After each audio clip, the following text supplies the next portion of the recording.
Welcome back to Northwest Elite Spirit. This is Coach Brian, and this is my take on my excerpt video from Thy Will Be Done, A Warrior's Will, from A Separate Reality by Carlos Castaneda. First thing I'd like to say is that I am a student just like you. I am learning every day, and these are just my thoughts on what I've been practicing. I encourage you to practice these thoughts as well. You don't have to keep them if you don't want them, but practice them.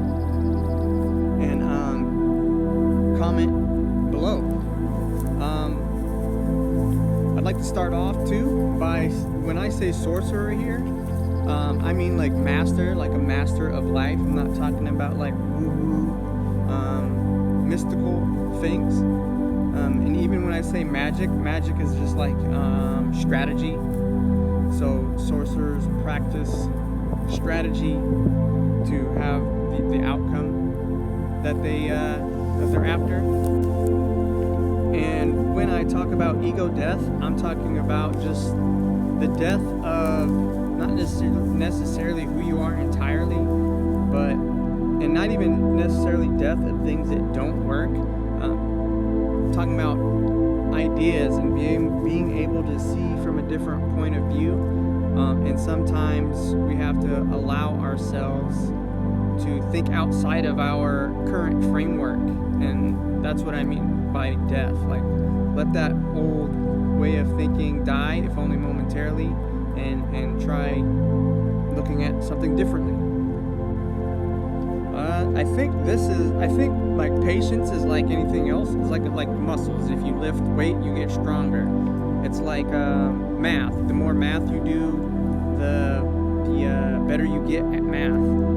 And patience is the same. The more you are patient, the more patience you get. And it's the same like with, the bigger the rewards in math. Like, you can do bigger problems if you practice math, or you can lift more weights if you practice weightlifting, or run further if you try to run far. So patience is the same way. It's building patience through practicing patience. Being able to wait one day will bring you to 2 days, and so forth. Just like anything else in life. The more patient you are, the more patient you get. And it can translate to different things. Like, they talk about functional strength and fitness.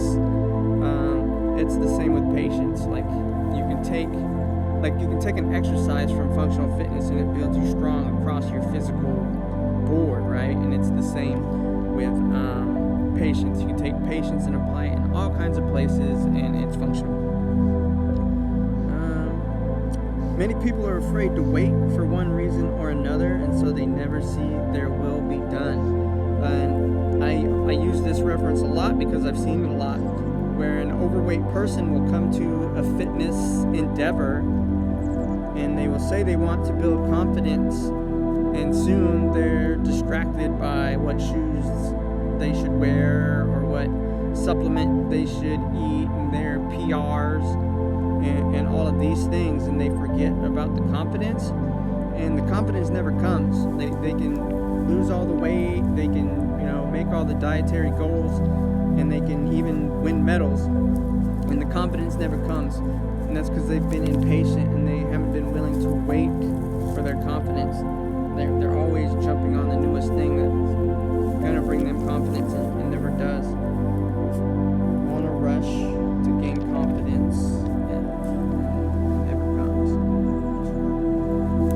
And there will, like a lot of these people will be sad or angry, and I think it's because they have this empty feeling inside that they filled with shoes and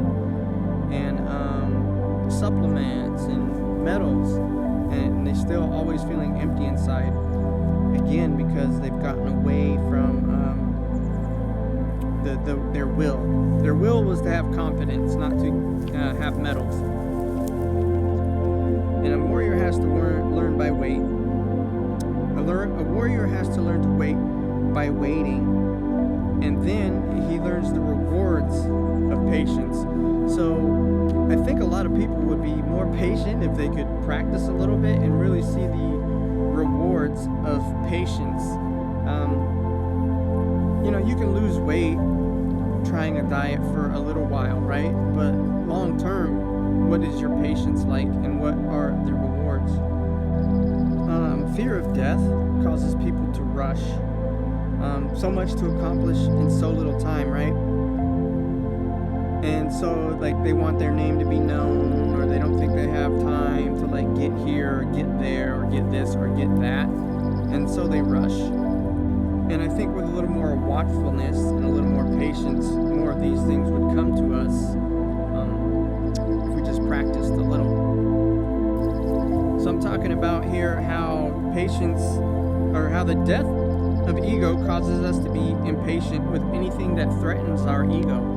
So like any idea or any practice or any point of view that sends us off a little bit, we're impatient to hear that. We like to think that the way we do things is the way we do things. And there's a lot tied up in that. You're a large part, maybe you're formed by your parents and your parents told you all these things. Or maybe even you were like me and I built myself in opposition to everything that was going on around me. And so like even then I wasn't me, right? I was just opposing them. And then you can go into strategy and warriorship. Later on I learned that people would use that against me. They would know that I was one who would oppose, and so they would use that against me.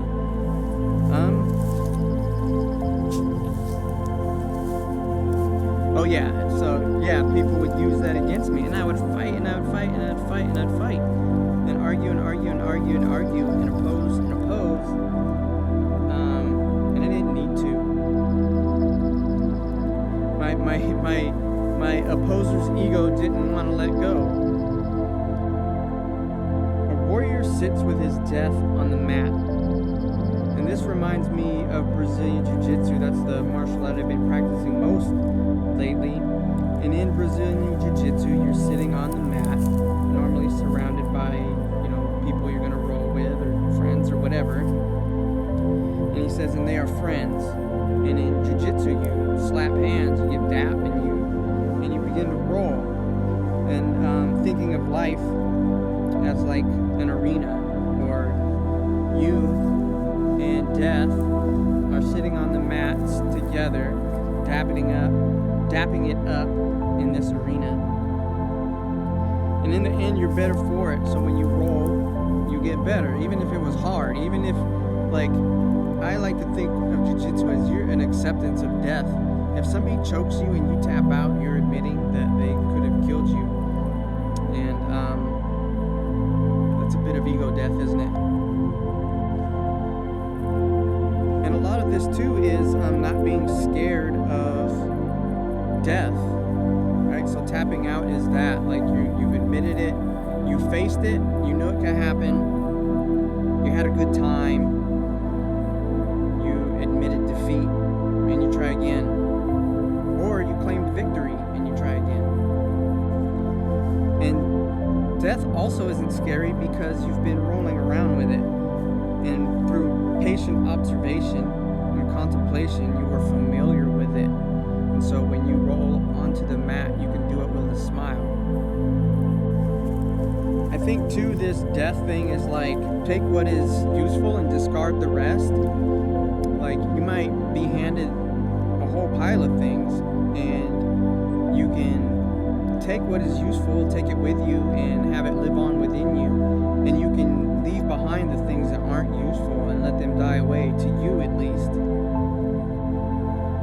So you don't have to cling to notions that don't work. You can let them die and then wait. And you can take what is useful, store it away, take it with you, and wait. Don Juan goes on to say that, and a power will come out of your body, and that will be your will. And it's the same for everything. If you have, it's not woo-woo, it's practical. So if you put food in your body and you go out into the world and you express power through your body, that's like the physical version of that. If you put in a drug or you do like a meditation, and there's another energy expressed through your mind. That is a power that will come through you. And if you believe in God or any other deity, and you believe that power comes from that power will be expressed through you. And Don Juan goes on to explain when the will is coming to life in the solar plexus, that it's a spot that can't be soothed. And I haven't experienced that. I'm not saying I'm a sorcerer or anything like that, but I haven't had any experience where having a spot on my stomach that can't be soothed. But I do have a spot, and maybe it can be related. Maybe it's a gut feeling that I haven't connected with, but I can spot that I am not soothed by like worldly things. I'm not soothed by anything other than what I want, whether it's now creating these videos, or if it's creating art, or it's writing, or it's practicing martial arts, or out trail running, or even like, spending time with my kids. It's like those are the things that soothe me. If it's not that, it is like a spot that can't be soothed. And I get where he talks about it being a pain, not a literal pain. I haven't experienced these things in a literal way, but like I have experienced the pain, and I guess you could say the convulsions and the spasms, just like when your will, I guess before, like, man, maybe it's before the will, because I was homeless for 8 months before we moved here to where we're at, and there was a lot of pain involved in that, and with that, while I was in that, I was visualizing a place like this. This place isn't quite it, but it's close, and so through that pain, I kept visualizing and meditating, and we landed here. And I don't know if those go together. I just know that that's what has happened to me. And he says it can happen for months and months. I was homeless for like 8 months. Again, but also building my will. So I was like going through pain, but I was like, I just know things are going to work out. I just know that this place that I have in my head is going to come to fruition. My will be done through all of this. And I've come close, so I know I can, if I'm just patient, take it up another level. And when you start seeing your will be done, like you start realizing, like, aha, you start, and he says maybe you don't notice, and there will be times you don't notice.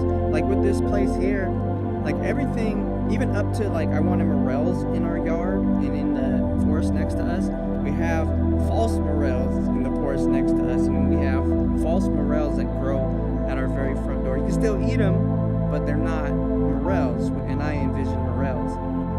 And like through that, like, okay, I got false morels, but there's something to this.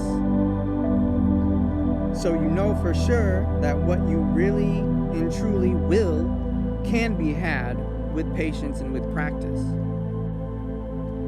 Again, I'm Coach Brian with Northwest Elite Spirit.